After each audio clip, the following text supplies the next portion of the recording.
Hello, everyone. When I say everyone, that's to the 3 to 8 people that will watch this video. I guess I would call this episode 1. Valentine's Day is coming soon.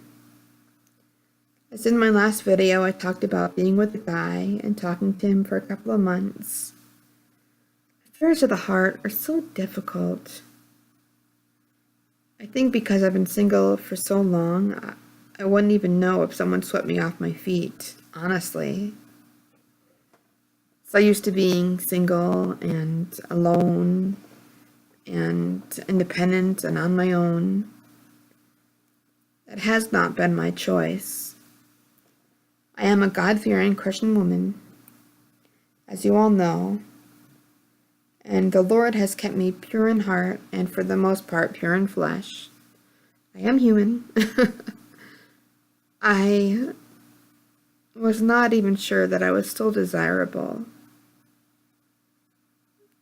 Still a woman that a man could and would love.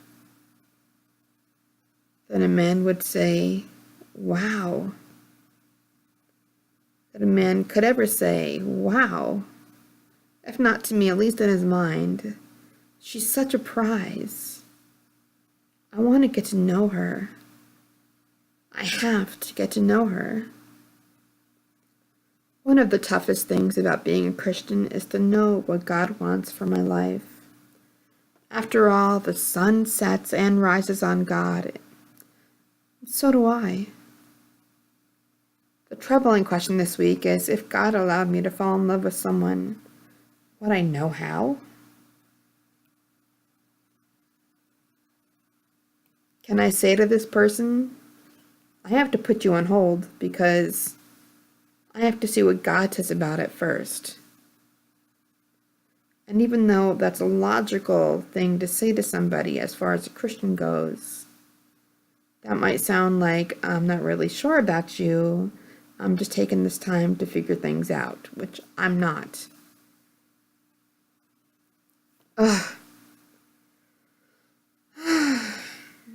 And even if God made a decision, how would I have the gumption to stick with it, to stick with this decision?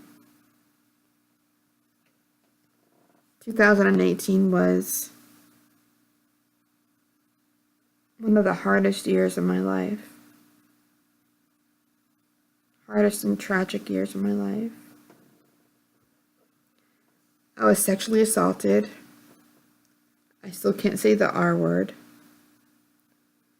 And almost 8 months later, I'm still getting triggered. Triggered by Facebook posts, YouTube videos, movies, etc.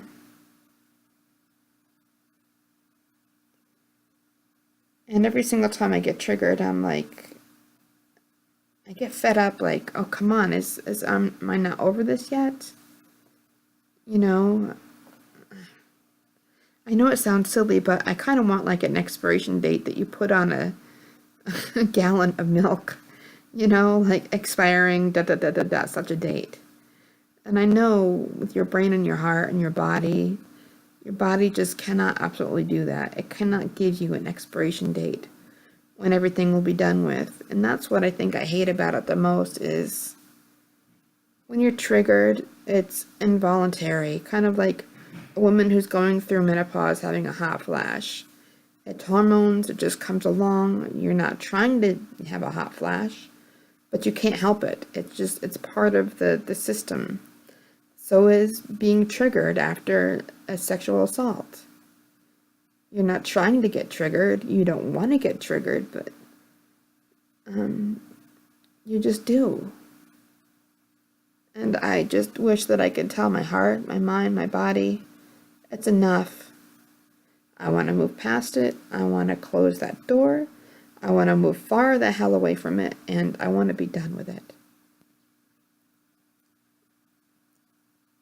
And I don't know, what scares me the most, I think, is how much is that event in my life going to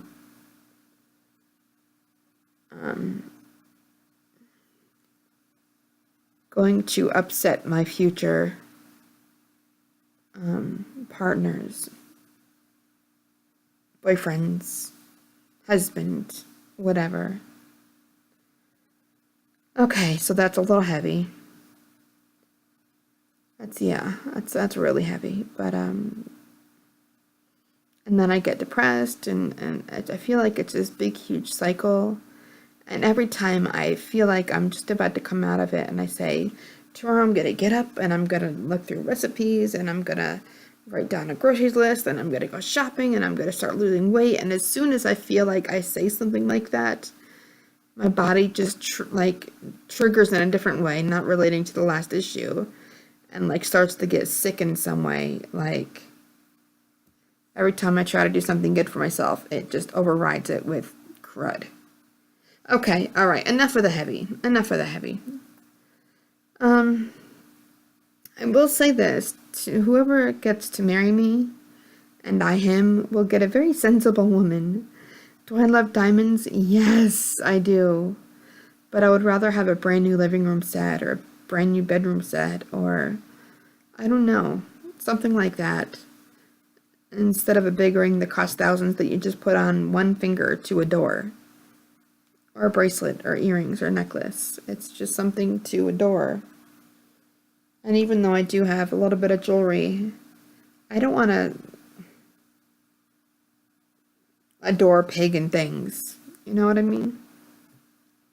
I'd like to adore my future husband and my future children, if I have any, and adore just things that we do together, not items. But I would love a brand new couch right now, because the one I have is about 13 years old. Moving on. But just because I don't want jewelry, or I don't need jewelry, not that I don't want it, but I don't need it, doesn't mean that I wouldn't want my future whoever to buy me a bouquet of flowers every now and then. And not always roses. I know the roses are the thing that men buy, but I like carnations. Or calla lilies, or I don't know, just really pretty bouquets, not just roses all the time, but those are cute too.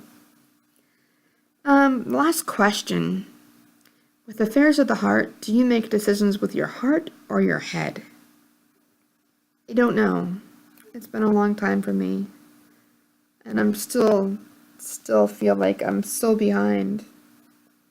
I feel like I never got that love card that everybody else got, that I've never like really dated a lot. Yeah. Okay, feeling a little bit dorky right now. P.S. I used to hate and completely loathe people goo-goo gaga-ing over the items in the Valentine's section, hoping and praying one day that would be my guy just going to the store to buying presents for me. Just for me. But now, as I'm older, I'd rather the relationship be the present than the gifts we give each other be the bonus. So that is me. That is what I'm thinking about this week. So far, love and hugs to those who need it. TTYS, talk to you soon. Love, Karen.